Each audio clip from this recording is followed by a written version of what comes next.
Welcome to the Awareness Podcast. In today's episode, we had a chance to speak with Jack O'Neill. Jack is a performance coach of Tacoma Defiance, which is the second team for the Seattle Sounders and also oversees the performance department at the Seattle Sounders Academy. In this episode, we went into everything that it takes to perform well at the highest level of youth soccer. He went into the specific training programs that they do in an MLS Nets Pro team and how to train when you're off season, in season, and then in postseason and preseason as well. And also the assessments that they do right before the season starts. So, what are the most important metrics for you to track as a young soccer player? So, if you're an athlete, a soccer player, or just any athlete in general that wants to perform better, this episode is definitely for you. Enjoy. Hey, what's up, guys? Welcome to a new episode of the Awareness Podcast. Today, we're here with our guest, Jake O'Neill. Thank you very much for being with us and introduce yourself to the people. Yeah, my name is Jake O'Neill. I'm a performance coach at the Seattle Sounders organization. My primary role is kind of leading the development space and fully hands-on with Tacoma Defiance, our second team that plays in the MLS Next Pro League. But yeah, I'm looking forward to this podcast. So. Yeah, definitely, Jake. And I mean, you mentioned how you play a big role in Tacoma Defiance and then also in Seattle Sounders as a performance coach. I think performance is a term that we started hearing a lot lately, and I think every team now has somebody that's in charge of the performance. But if you could run us a little bit on what your role entails, what do you do as a performance coach on a day-to-day basis? Yeah, I mean, overall, being in the development space, I wear different hats. Like I'm very much boots on the ground, but I'm also managing. So you kind of get two sides of the aspect. But with Tacoma, I mean, my primary role, like obviously, is traditional strength and conditioning responsibilities. So I'm in the gym with the athletes. I'm programming for them, periodizing, and that way. I'm also on the field with them, so I run all warm ups.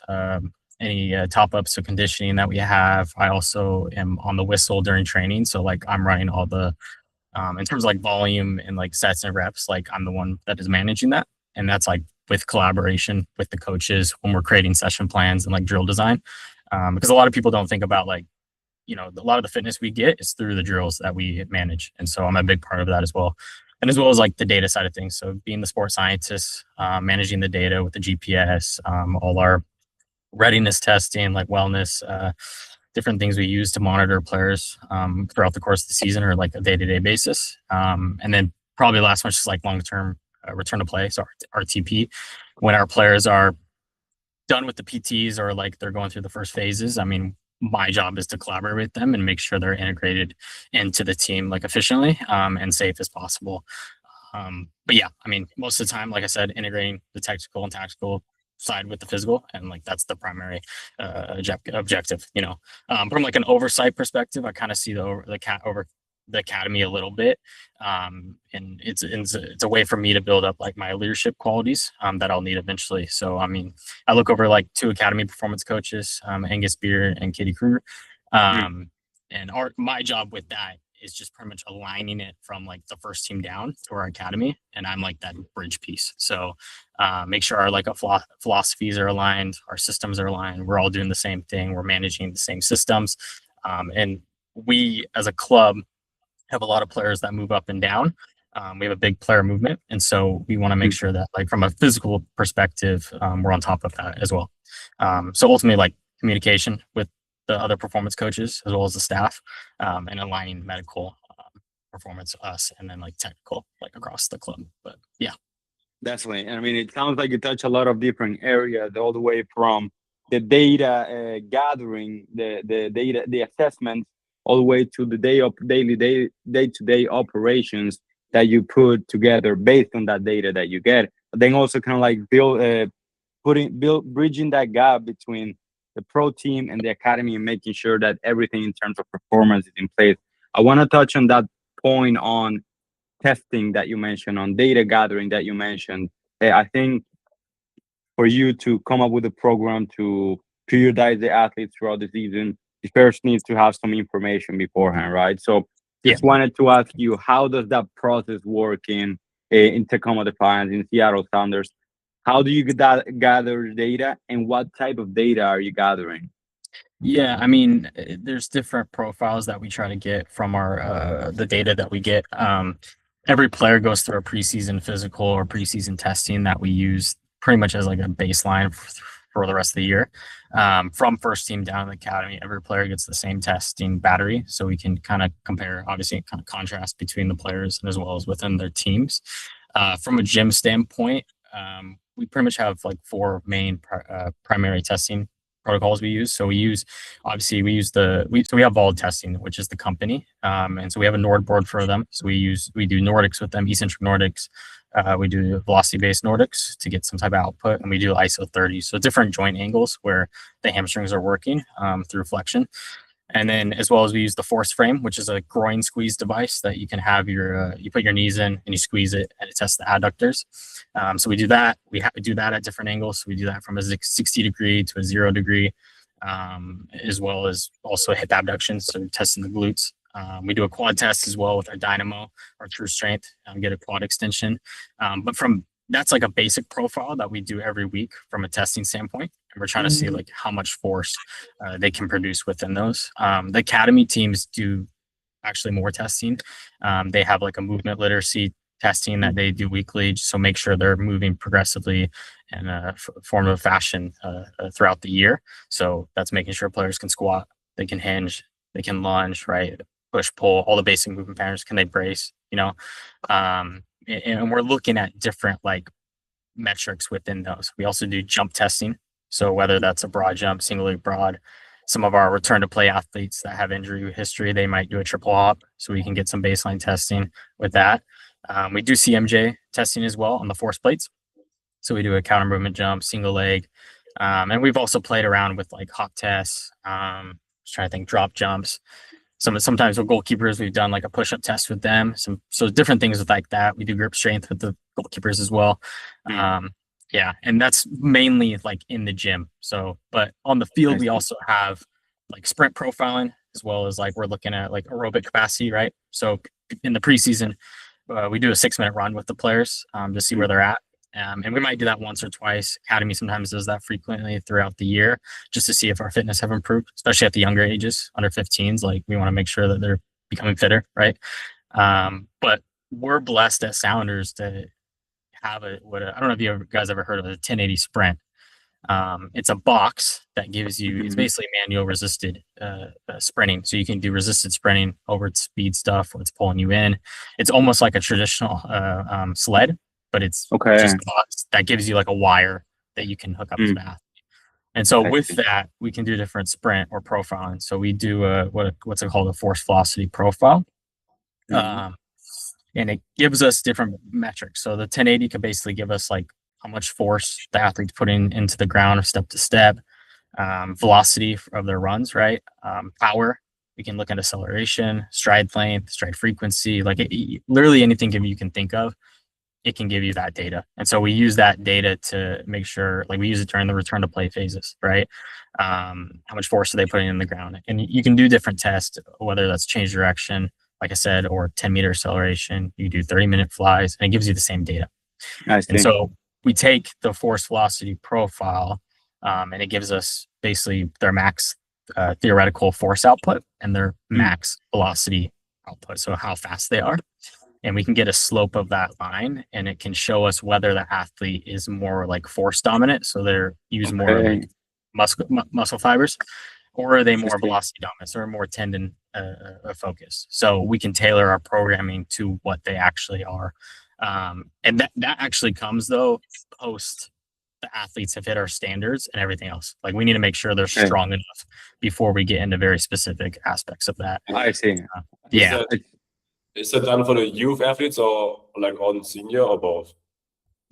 It depends. And like in the first team, for example, we don't always do the force velocity profiles just because we don't always want to. I mean, we're getting to that point, but we don't want. You have to do a 30-meter sprint. And sometimes, like in people's heads, like we just got to be cautious. So we don't always want to have them doing 30 meters at a certain 3 kgs. But definitely in Defiance, in the development and all the way down to our 15s, they do get force velocity profiled. Yeah. If you have all the numbers in your head, but like, what's one of the most common like things you see in these tests? Like, I don't know, it's the, I don't know, like the 1080 sprint, or like what else? Like, what are the most common like things you see? Yeah. I mean, it depends. And like in the first team, for example, we don't always do the force velocity profiles just because we don't always want to. I mean, we're getting to that point, but we don't. You have to do a 30-meter sprint. And the stride more improvable for anyone like watching out there? What's like thing to improve on the most? Yeah, I mean, I didn't really touch on three. It also gives us other metrics. So one of them is called I'll just say one, max ratio of force. So it's basically how much the athlete's total force is effectively directed horizontally. So when the athlete accelerates, it basically gives us that angle of like how much percentage of their force is horizontal instead of vertical. And so soccer players tend to be a little bit more vertical, just the natural tendency of the game. You know, it's a lot of aerobic work, so they're a little bit more upright, right? So we're trying to train athletes. Can they orientate their body more horizontal? So like a metric would be like, I mean, I don't know if this means anything to you guys, but like an average, we want to see athletes above 55% or more horizontal than vertically when accelerating, right? So it gives us that ratio. Anything 50% and below, we deem as the athlete's more vertical. And so we need to improve those qualities. So definitely. And I mean, it's something that probably a lot of people don't think about. I certainly didn't think about me needing to be more horizontally oriented as an athlete. Yeah. And even though I don't have these tools, but just having the concept, I think, is something that allows you to work on it. What's the importance of being more horizontally oriented when you sprint, though, just for everybody to know and then also for us to know?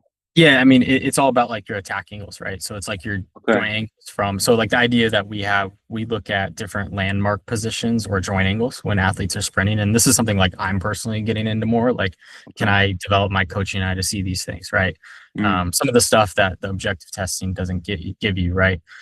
So we want to see from head to hip down into the shank, so lower leg into the ankle, right? Like a straight line of horizontal, right? If the athlete's a little bit too over, the line won't be straight. If it's too vertical, it's just too vertical, right? So like those are some of the things we're looking at. And the reason why is because if they are at a 55% ratio of, or max ratio of force, we can say that they can probably are better at projecting their hips, right? They get more stride length. They usually are more powerful.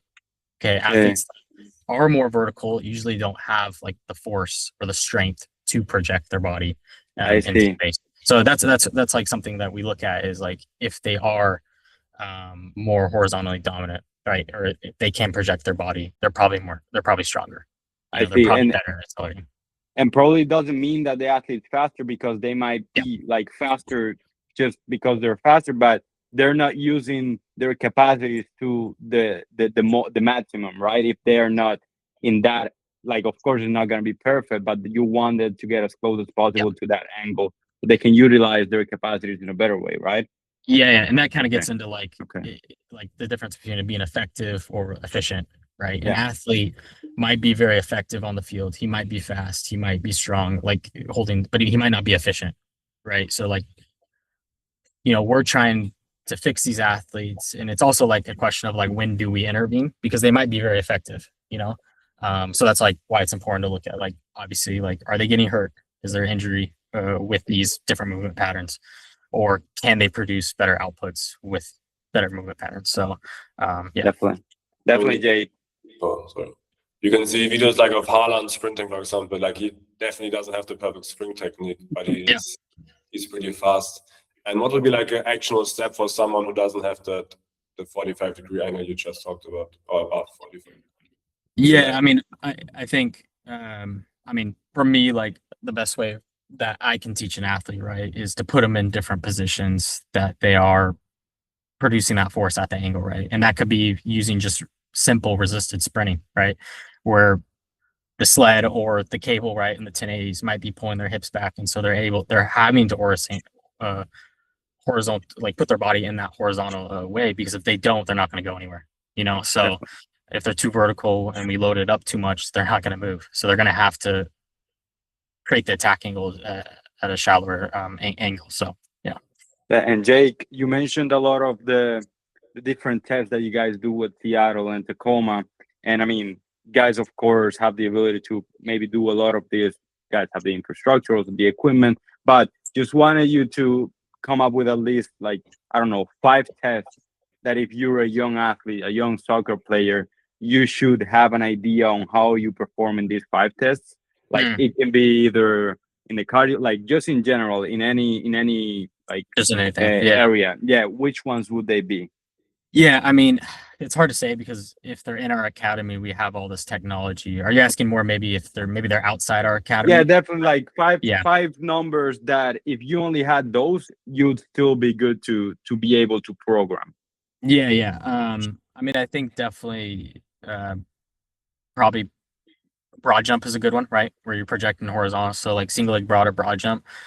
We look for with single leg broad greater than 180 centimeters. So that can look like you're jumping off 1 foot to 2 feet for single leg broad.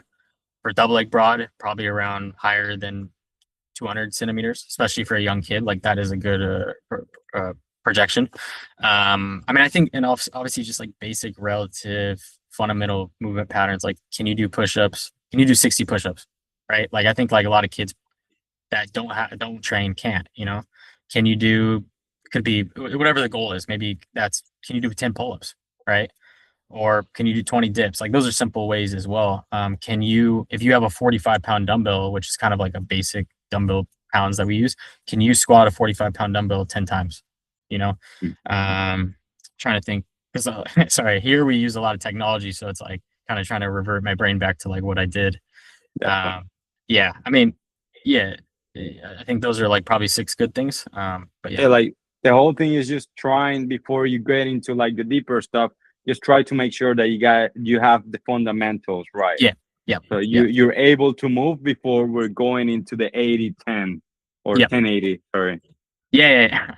No, 100%. I mean, our kids go through like long-term athletic development just because we're testing them with these objective data points and we have numbers on them. It doesn't mean that they're not like they're missing the basics. Like the 15s, we try to make it very known. Like you got to earn your weight, you got to earn your load, you got to earn your technology. Yes, we have these numbers on you, but you need to go through proper movement literacy to be able to get to where we're going. And that just comes with like basic long-term athletic development. So. Definitely, Jake. And now that you talked a little bit about the things that you guys track and the way that you guys do it, well, the next step for that is actually doing something about it. So I wanted to ask you, how do you take those numbers that you get in those assessments and then turn it into a program, turn it into something? Maybe, I don't know, what do you think would be the best way to go about this, but maybe starting in preseason, then in season, like how do you use those numbers to help you program for the athletes? Yeah, I mean, I think definitely like let's just start with like off season. I think like the biggest thing for me in the off season is like just rest and recover, right? But we do need to elevate like the strengths. Like players are good at great things and they're very bad at other things, but we need to make sure that like we are elevating what they're good at because those are the things that are going to make them make that jump to the next level, and like the best qualities and the best young athletes are going to show up in any environment that they're in, so we need to obviously elevate their strengths, address their individual deficits. So that could be like, maybe they have weak glutes. So we need to make sure in the off season that we're targeting that. Right. And then also like pathology management. So like study of injury, make sure that we're targeting different things that like maybe they have an injury history. So we need to get on that. But in terms of off season, it's very like GPP focus, which is just general preparation, like period. So it's basic fundamental movement patterns. A lot of our athletes don't have equipment away from the academy.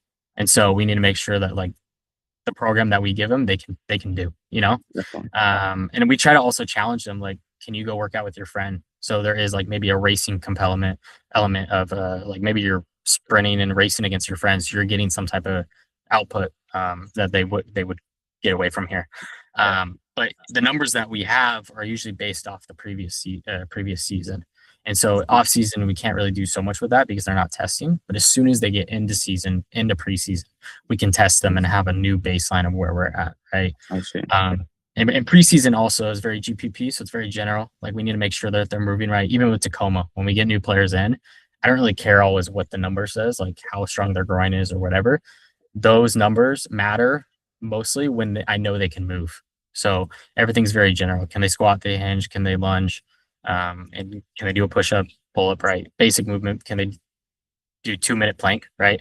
And when we address like what is their risk profile, so we use those numbers of what is their risk. Like if we know they don't have strong adductors, there is a risk on the field, and we need to make sure to get those adductors up.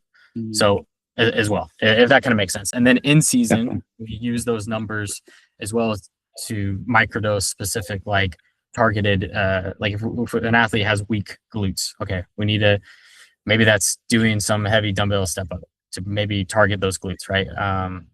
We know he has a weak core. Okay, maybe we microdose 2 or 3 times a week, additional core work on top of what they're getting from like the traditional gym program, right? And then, like I said, the older athletes that have passed all our standards in terms of the strength. So we have a standard of each strength test, and we have an elite category. So Okay, so pass, for each Yeah. test, you guys have like a so they have to be above this for them to kind of like pass. Yeah. Right. Okay. Yeah. So once they're past that, then we can force velocity profile them, like I said, and then that brackets the athlete whether you're more force dominant or you're more velocity dominant. So then now we have 2 groups. So it's like one program is like purely if you're force deficient, but you're velocity dominant, you're purely working on strength specific work just to get you stronger. And we do have this concept of like vertical integration. Like we were working on everything. Just because an athlete is force deficient, it doesn't mean he's not getting speed work. Like we need to work on everything. And then you have the other side is like velocity deficient, force dominant. So these people need to work on their speed. They need to work on their max velocity. They're usually more muscular driven. So we need to make sure that they're reactive off the ground. They have some type of stiffness, right? So these are qualities that we're trying to train within this specific gym program. And again, that's like once they've passed our standards, if that kind of makes sense. Yeah. Definitely. And I see this kind of like hierarchy in which you do the testing. Like, of course, you want to make sure first that they're able to move the right way. Once they're able to move the right way, go into the adductor, the glute, the hamstring testing, just to make kind of like set up their risk profile and then address those risk factors that they may have.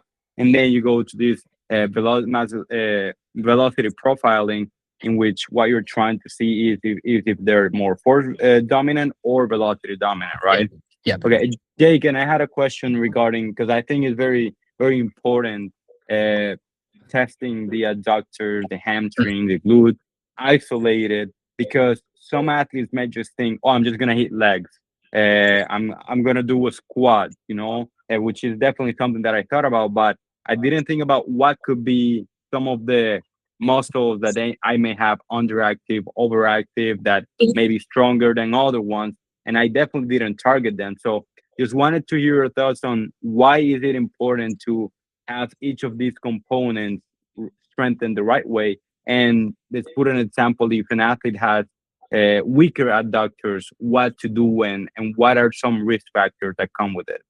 Yeah. I mean, if you're looking at like the specific muscle deficits that an athlete may have, like that, usually that is the weakest point on their body, right? And so there is a deficit with that. And a lot of times, unfortunately, the athlete gets injured in that specific area.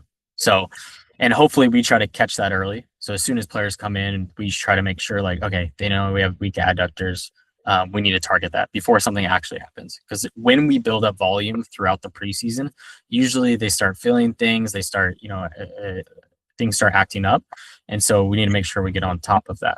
But if an athlete does have weak adductors and we know that, maybe that's twice a week, microdosing specific groin squeezes, or it could be Copenhagen's, right?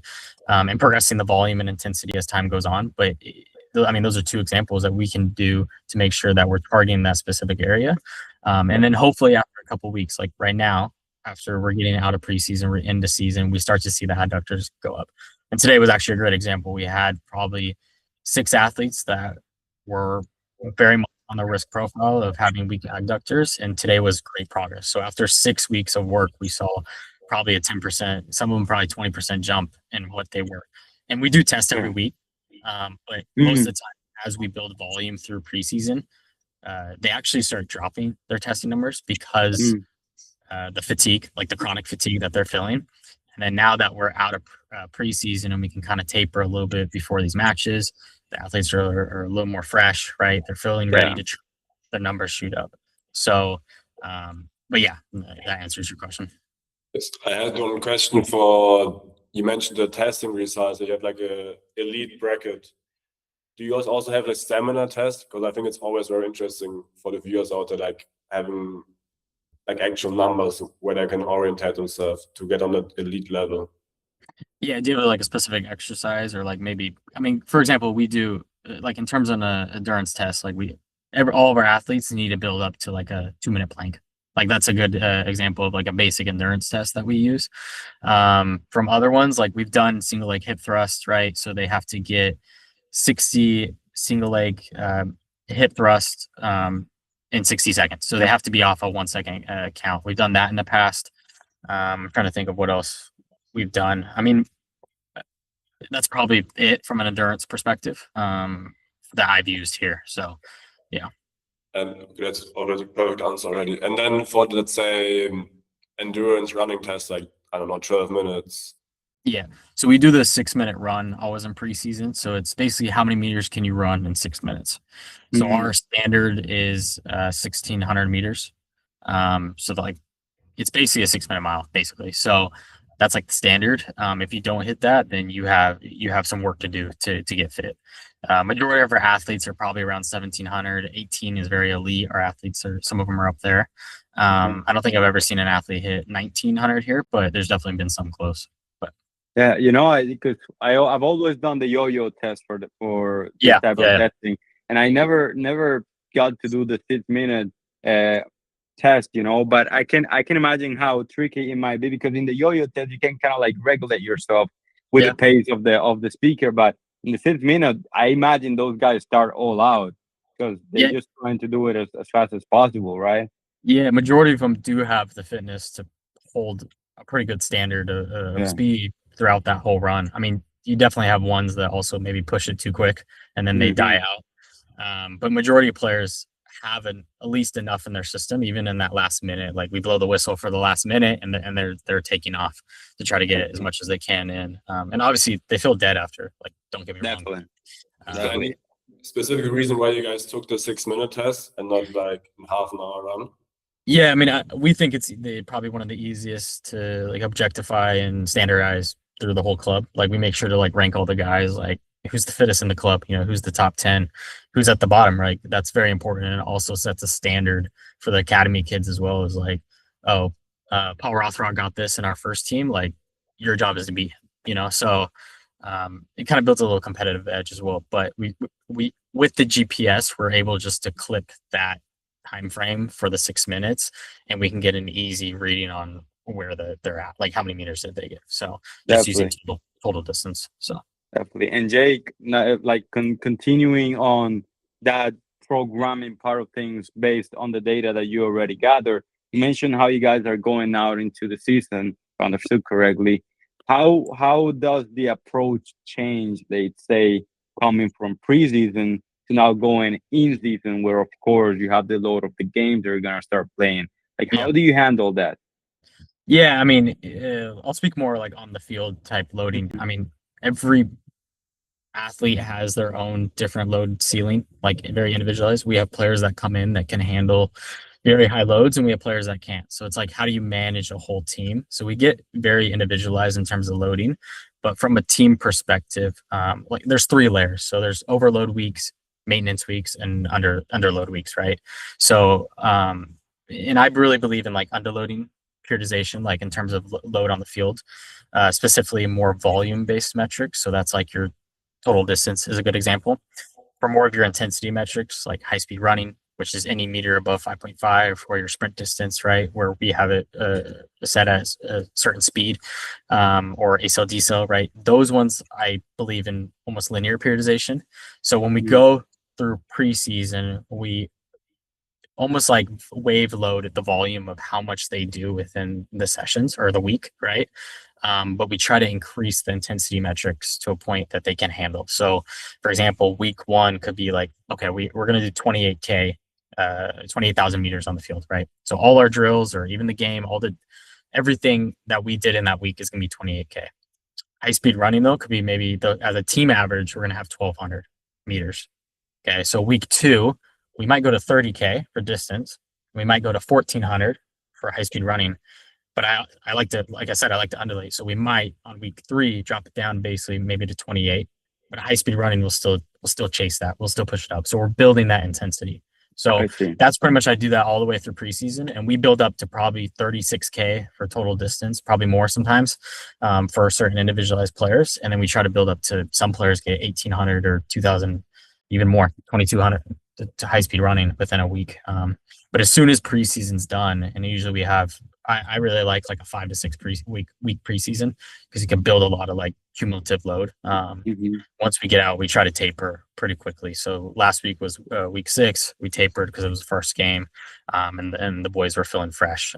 But throughout the season, again, the same thing. We undulate the total distance, because I do think when the distance is always the same, or let's say you're always chasing in the same metrics, that's where injuries happen. Like, players need to go up and down. They need to feel those peaks and valleys. And if you don't do that, like, in my opinion, in my experience, I've seen that's where the most injuries occur. So, yeah. Definitely, Jake. And so basically you try to keep the intensity going up, Yeah. then the volume is what undulates, as you just mentioned. And what I wanted to ask you is, what determines what's a high volume week, what's a low volume week? Is it just like, let's say, every 2 weeks, or is it based on the opponent? Like, how do you make this decision?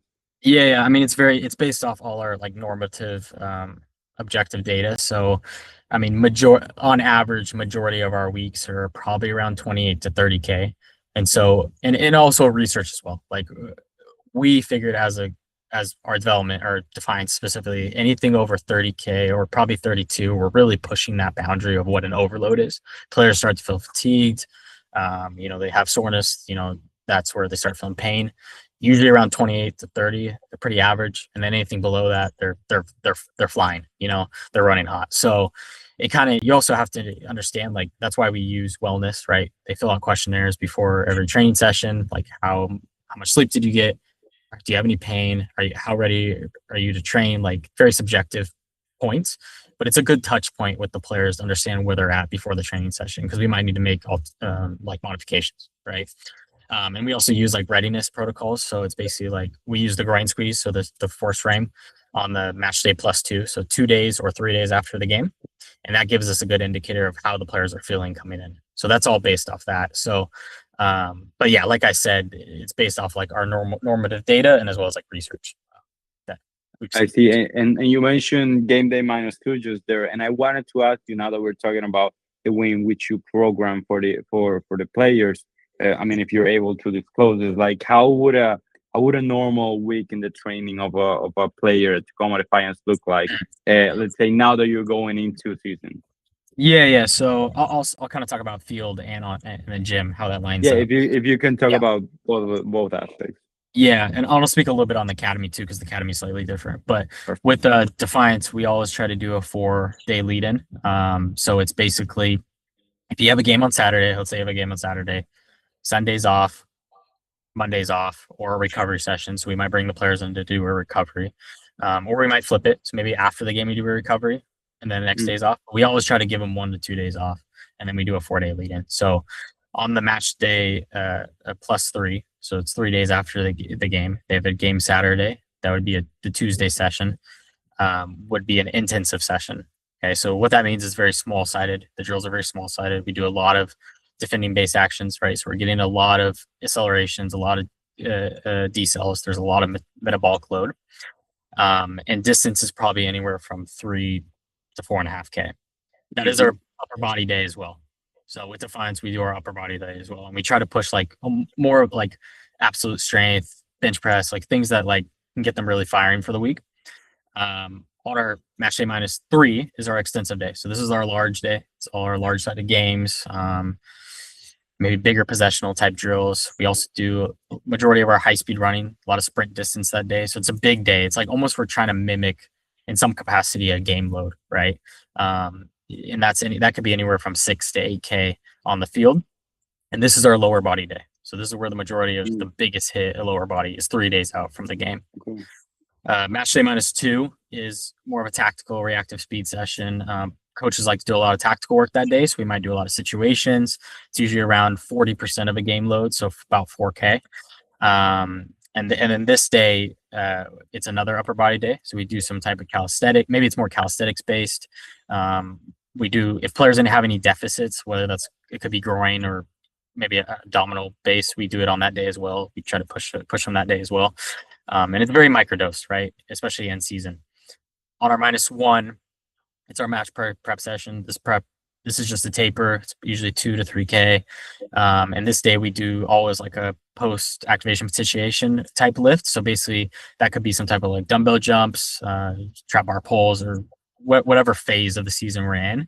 But the whole idea with that is just to get their central nervous system firing for the session and for the game, honestly. So I've played around with like whether we do that before or after. Right now we're kind of doing that pre-session. So the players go through activation into their post-activation potentiation lift. It takes like 5 minutes, 10 minutes, and then they're straight on the field for training.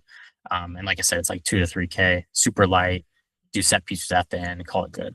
And then obviously match day. And players a lot of our players, especially we're trying to build a culture of like physical performance is important, especially to our club. So we try to build a culture that like you need to take care of your body. And we believe in a high, low days, low model. And so players do lift after the game. And majority of times it's just very detailed 20 minutes of specific, maybe it's lower body for majority of players actually. Because we feel like that might be the best day to do it, because then they have 2 to 3 days off to recover before the next 4-day lead in. So we've kind of built that culture. The players are lifting usually 2 uppers, 2 lowers a week, with a little like potentiation lift on the -1. But that's a typical structure for Defiance. Academy, we run a 2-1-2 model. So it's always match day +2. So 2 days after the game would be a Monday. If we had a Saturday game, that's usually a re-entry day. So it's a mixture of everything, kind of very light, just get them going. It's very technical based, right? On the -4 would be our hybrid day. So we're doing intensive and extensive qualities, right, at the same time. Large sided, small sided, pretty much it's a big day as well. So kind of like the +3 and the -3 of the Tacoma Defiance. You guys do it everything in that day for the academy. Yeah. And they do their upper body on the match day +2, and then they do their lower body on the -4 as a hybrid.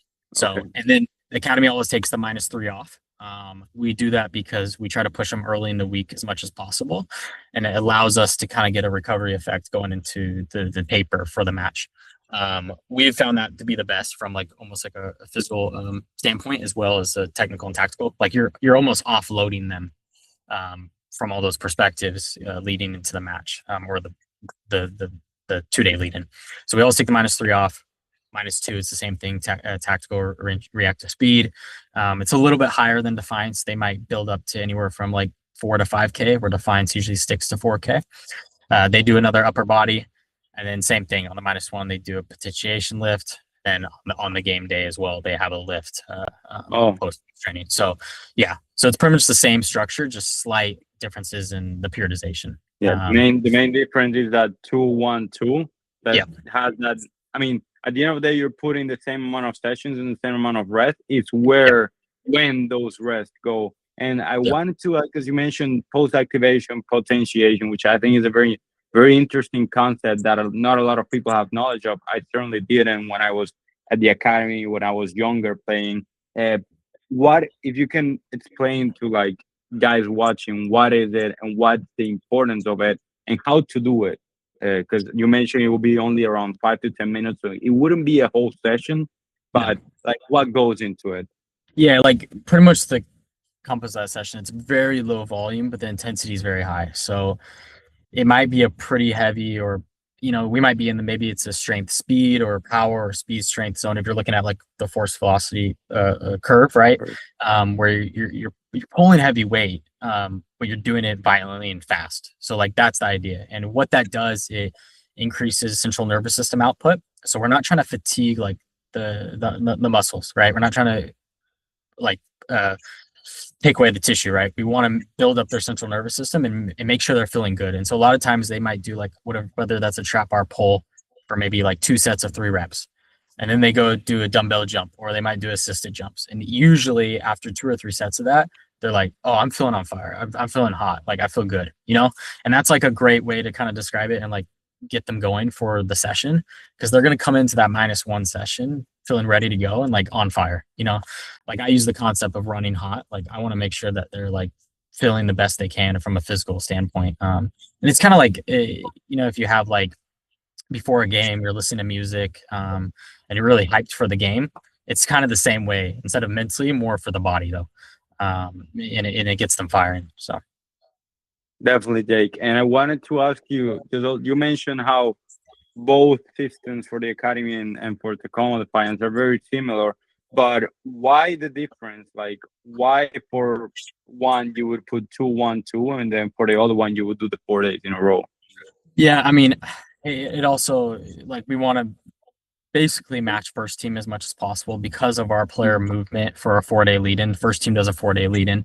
And the reason why is we found it's best preparation leading into a match. Some teams do a 5-day lead-in, but the load tends to be the same every day, like a 4 to 5K. And again, we believe in a high day low, or high days high, low days low model. So we want to make sure that the load is altering. So we have pretty high days and we have pretty low days, and we found the 4-day model to probably be the best with that. Some teams do like a 3-1-2 or 3-1-1, where I've heard a lot of Spanish coaches like doing like a reentry, intensive, extensive, -2 off, and then they train on the match prep. So they have the -2 off. There's really no right or wrong answer. We just have found with our players, the 4-day lead-in's the best. The 2-1-2 though is purely like, can we push them really hard in the beginning of the week and maximize those gains from performance, a tactical side, mental, right, cognitive load, and then we can offload them leading into the game. So that's purely the reason for the 2-1-2 model.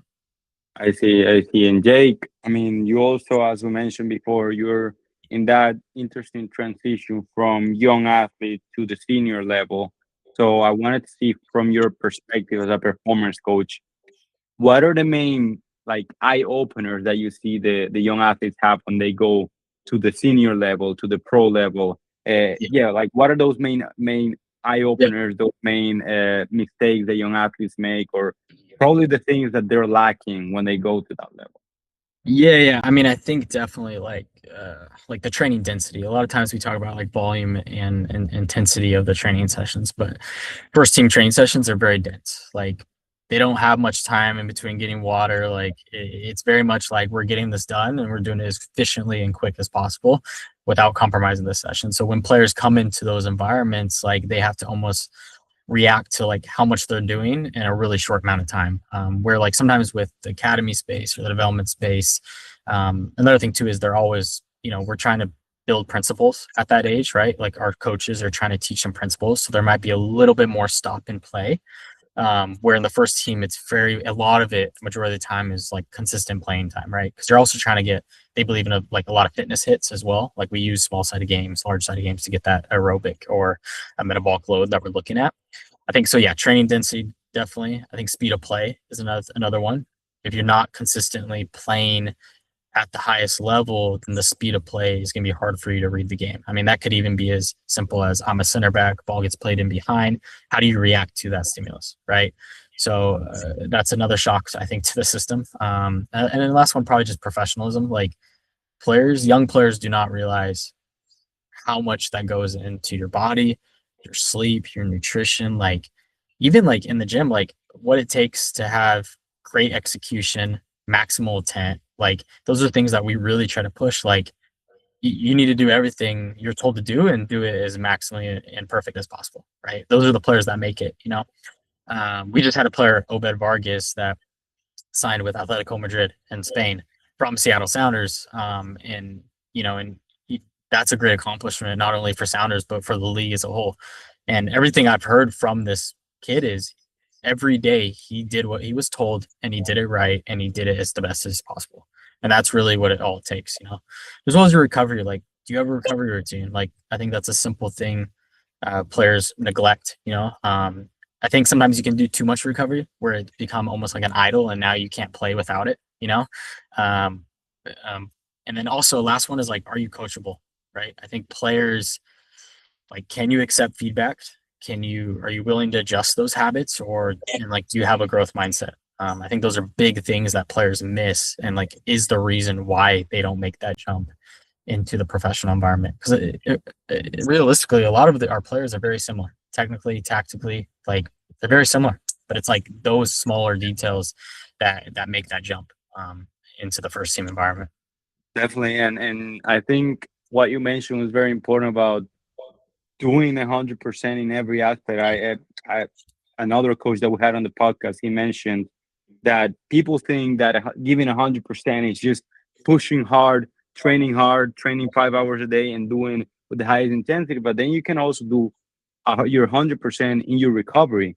You can Yep. put 100% in your sleep, in your nutrition, by just paying a lot of attention to these things. And I think that's where you were mentioning about like doing your recovery right, doing your nutrition right, and I just think that last point on being coachable is very Mhm. important. Just being an athlete that's because I mean, when you come from the academy, I can see how somebody might feel that they're probably the best. They never get told like they need to do something because in the academy you're probably the best. But then when you come to the pro level, you're just one of 26. You're just one of 22. So you need to have enough humility to know that there's still something else to learn. So I Yep. think you mentioned some very nice points in there, and just overall in the podcast, I think you gave us a very good idea on how the day to day of elite youth soccer player looks like. Just from the testing phase, in which you try to get as much information as possible, not only to make them perform as best as possible, but doing it on the safest way possible by building their risk profile and then doing your programming based on that data that you get. Because I think this is also another important point, not just getting information for the sake of it, but then actually doing something about it. So Yeah. I think that was a great point that you mentioned there. And Matt, do you have anything else to say, brother? Not just that, like it's really interesting to get so much value from someone who has like a holistic approach, like not just someone who's on the pitch with the guys, but also like tracking the data. and everything. Definitely. Like Yeah. young athletes and the senior athletes. Definitely. I mean, you get the whole perspective of the performance of the athlete. Now, Jake, if you're okay with that, we can move to the rapid fire questions. Yeah, that's great. Yeah. Perfect. So, jogging 5 miles or 10 sets of mat sprints? You talking about for me or for players? Or if none of them, what? Yeah, for a player, for the players. Because I was gonna say I'd rather just do 5 miles because I'm a runner. So definitely the 10 set. You said 10 sets. Definitely that one. I think there's something important to sprinting maximally and doing it repeatedly. You know, I think the game is becoming more anaerobically driven. It's becoming less. I mean, you need aerobic base, right? But it's, you know, they say 40 to 50% of goals come from a sprint, right? 80% of goals probably come from a high intensity effort, whether that's an ACE or diesel. So I would say that. So Perfect. What is a specific skill every athlete should develop before going to the senior level? I think something develop wise. I mean, I'll just kind of touch on like what I said earlier. I think you need to be very strong, especially nowadays. Players are very strong. You know, I think we're getting away from players that aren't physically prepared to play the game. So you need to make sure that you can squat, hinge, lunge. You know, can you bench press, right? Pull up. Like, can you do all those things? Can you do a plank under load at a very high level? And so I would say once you've built that up, you have the basis and the foundation to build the bricks into the professional game. And that's kind of like where our profiling goes, but definitely not.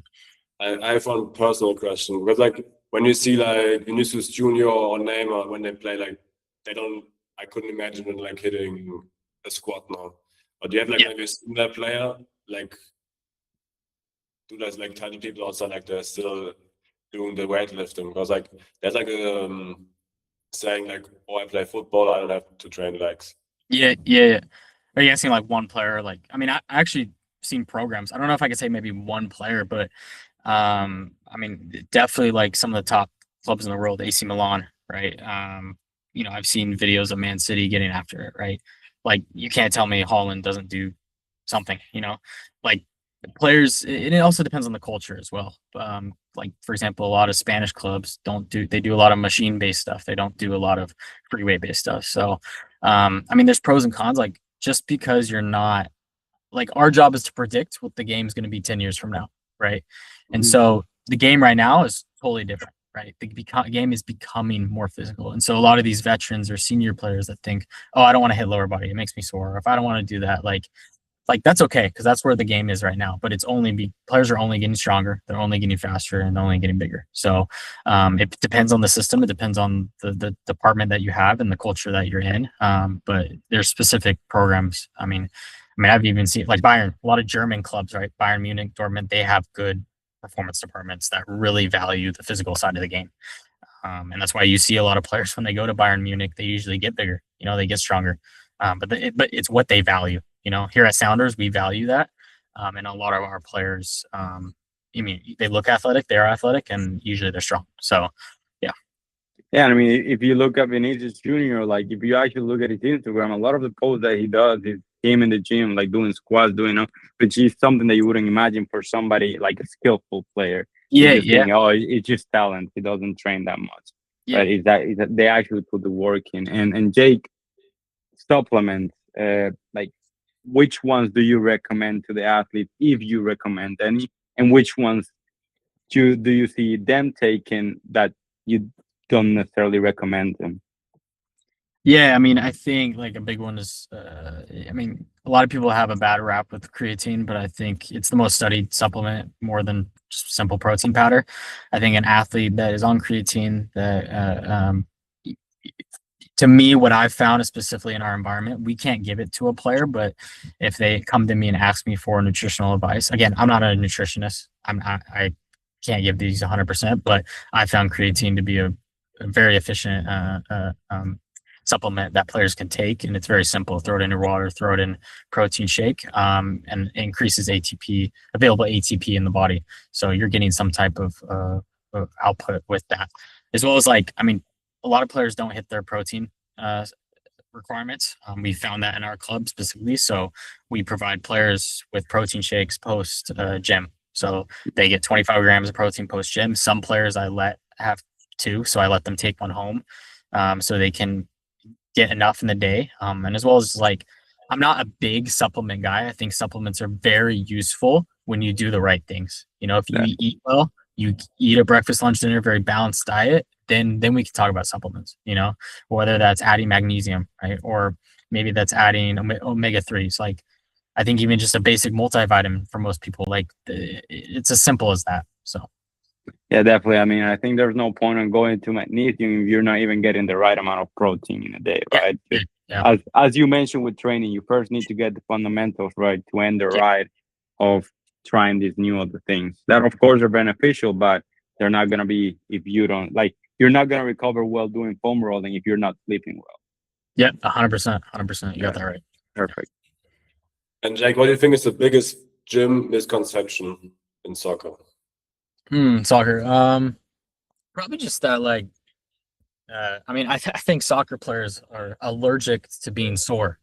I think if you look at all, you think of all let's say the Olympics, right?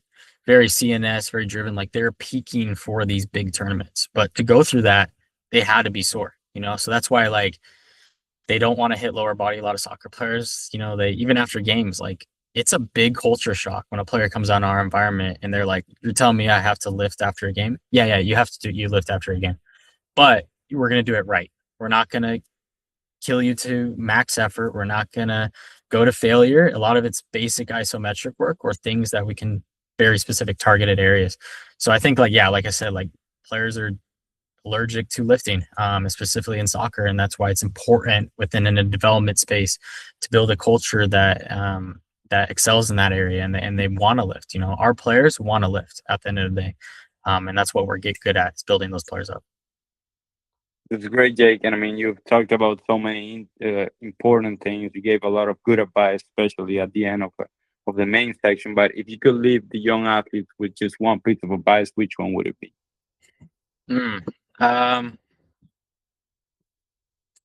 Probably stay curious. Always engage in learning. The moment you think you know it all, you stop improving. So curiosity is very important, and to be engaged, not just in soccer, but in life. That could be school, that could be something you're very interested in. Like all those things matter, because at the end of the day, like soccer is only a small piece of your career. When you're done playing, what do you have after that? Like that's important as well. And as well as like when you make it into the first team, like what do you have outside of playing that like you need fun, you need things to do because it's going to make you better, you know? So yeah, stay curious. I love it, Jake. I've heard that most of the answer or the answer you're looking for is just one conversation away. And if you stay curious, you're probably going to find that conversation. So I think that's a great point to just staying curious and asking a lot of questions. Well, Jake, I think that's a great way to finish it off, man. And I do appreciate you just being willing to share your knowledge, share your experience, and your insights from being at the highest level of youth soccer here in America. So again, I truly appreciate it, man. And I look forward to speaking again. Yeah, sounds good. I thank you guys. Appreciate it. Thank you very much for your time, Jake.